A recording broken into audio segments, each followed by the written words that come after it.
Saab Gripen telah lama menjadi salah satu jet tempur yang menarik perhatian dunia karena kombinasi biaya operasional yang rendah, kemampuan tempur yang canggih, dan fleksibilitasnya dalam berbagai operasi tempur. Namun, pesawat tempur buatan Swedia ini selalu menghadapi rintangan besar dalam tender internasional, terutama dari Amerika Serikat. Amerika Serikat sebagai negara yang mendominasi industri pertahanan global tampaknya tidak menyukai keberadaan Gripen di pasar dan kerap berusaha menjegalnya dengan berbagai cara, termasuk melalui intervensi politik dan pembatasan teknologi. Salah satu cara Amerika Serikat membatasi ekspor Gripen baru-baru ini adalah dengan memblokir akses Saab terhadap mesin F414 buatan General Electric yang digunakan pada varian Gripen E ataupun F. Baru-baru ini, AS telah dikabarkan memveto penjualan mesin ini untuk Gripen yang akan diekspor ke Kolombia. Hal ini telah memperlihatkan bagaimana sifat asli Amerika Serikat yang bisa menggunakan kontrolnya atas teknologi pertahanan strategis untuk memastikan dominasi produk-produk militernya sendiri, seperti F-16 Viper dan juga F-35 Lightning II. Kebijakan veto ini memperlihatkan bagaimana AS mempertahankan hegemoninya dalam industri pertahanan.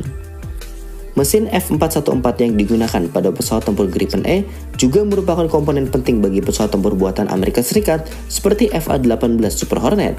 Dengan membatasi ekspor mesin ini, Amerika Serikat memastikan bahwa hanya sekutu dekatnya yang dapat memperoleh akses ke teknologi canggih tersebut, sementara pesaing seperti Swedia dipaksa mencari alternatif lain atau kehilangan pasar. Upaya Amerika Serikat dalam membendung ekspor Gripen bukanlah hal baru. Dalam beberapa tender internasional seperti di Swiss dan Brazil, Amerika Serikat telah secara aktif berusaha menekan keputusan pemerintah setempat agar tidak membeli Gripen. Pada 2014 silam, Brazil sempat mempertimbangkan FA-18 Super Hornet sebelum akhirnya membeli Gripen E setelah terungkap bahwa NSA telah menyadap komunikasi pemerintah Brazil. Swiss sendiri juga sempat memenangkan tender untuk Gripen E, tetapi Amerika Serikat kemudian mendorong pembatalan kesepakatan tersebut dan menggantinya dengan F-35A. Kasus terbaru di Kolombia menunjukkan juga bahwa AS tidak hanya bersaing secara teknologi, tetapi juga secara politik. Saab telah menawarkan Gripen E sebagai solusi ideal bagi Angkatan Udara Kolombia, namun veto terhadap mesin F-414, opsi ini menjadi semakin sulit untuk dilakukan. Kolombia kini harus mempertimbangkan ulang apakah akan mencari opsi lain atau tetap berusaha mendapatkan Gripen dengan mesin yang berbeda. Pada kasus Filipina, Gripen E juga sempat menjadi kandidat kuat dalam program pengadaan jet tempur multiguna. Namun intervensi politik Amerika Serikat tampaknya mempengaruhi keputusan Manila untuk lebih mempertimbangkan F-16 Viper. Amerika Serikat juga menawarkan paket bantuan keuangan dan kerjasama strategis yang membuat pilihan Gripen menjadi lebih sulit bagi Filipina. Ini menunjukkan bahwa pengaruh politik seringkali berperan lebih dibandingkan sekedar spesifikasi teknis dalam keputusan pembelian alutsista. Veto terhadap ekspor mesin F414 telah mengindikasikan bahwa Amerika Serikat tidak ingin membiarkan negara-negara lain mengembangkan jet tempur yang dapat menyaingi produk-produknya.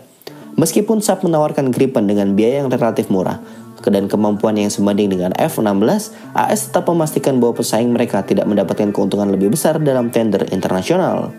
Pengaruh Amerika Serikat terhadap pasar pesawat tempur global juga bisa dilihat dalam bagaimana mereka membatasi ekspor alutsista ke negara-negara tertentu. Pesawat tempur Gripen, meskipun didukung oleh pemerintah Swedia, tetap berada di bawah kendali Amerika Serikat dalam aspek teknologi tertentu, terutama karena ketergantungannya pada mesin buatan General Electric. Dengan demikian, AS memiliki kartu as yang sangat efektif untuk mengendalikan kemana Gripen bisa diekspor. Bagi Saab sendiri, veto ini tentu menjadi tantangan besar. Mereka harus mencari alternatif untuk menggantikan mesin F414 jika tetap ingin bersaing di pasar ekspor.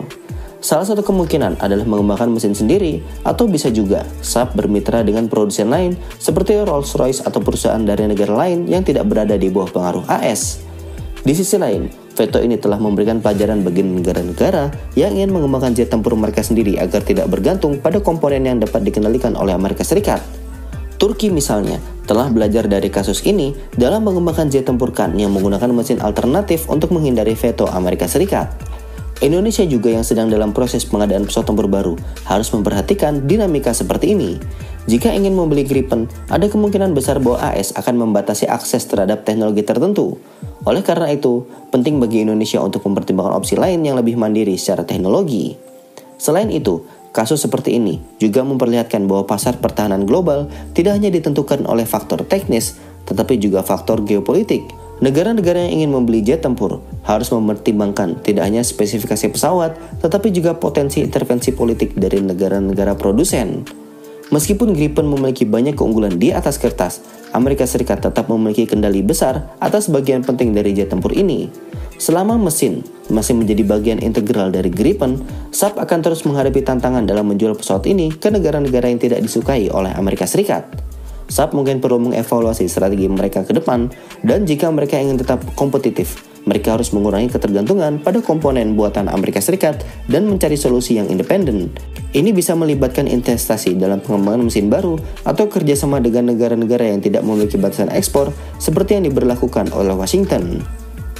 Pada akhirnya, veto Amerika Serikat terhadap ekspor mesin F414 untuk Gripen IF menunjukkan bagaimana kekuatan politik dan ekonomi dapat mempengaruhi keputusan di industri pertahanan.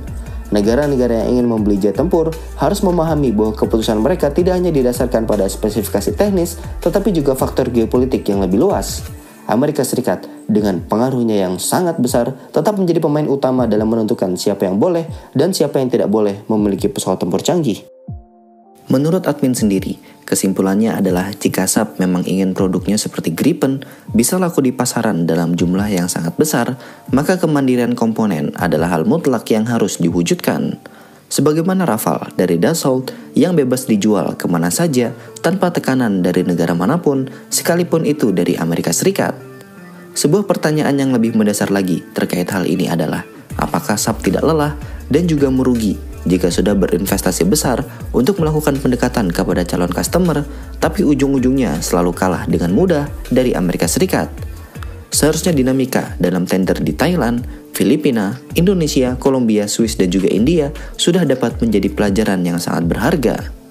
Dari informasi ini, kita juga mendapatkan kesimpulan jika Amerika menaruh bisnis di atas kemitraan.